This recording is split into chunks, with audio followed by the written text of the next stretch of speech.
The Solar Mesosphere Explorer is an atmospheric research satellite designed to study the Earth's ozone layer. Ideally, the spacecraft will determine which changes in the ozone layer are natural changes and which, if any, are caused by man.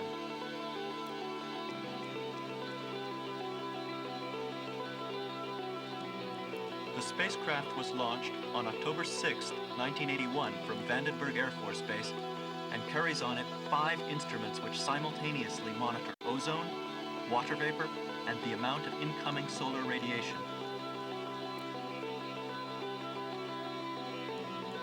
Scientific data from the mission will help to develop models for ozone production and depletion on a global scale.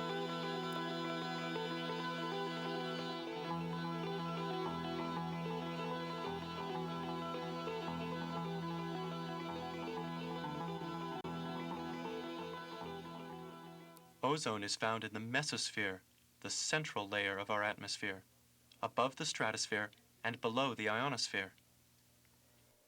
The satellite consists of 2 major modules, the observatory module and the spacecraft bus. A disc-shaped solar array powers the spacecraft and charges nickel-cadmium batteries. The Jet Propulsion Laboratory manages the Solar Mesosphere Explorer project for NASA's Office of Space Science.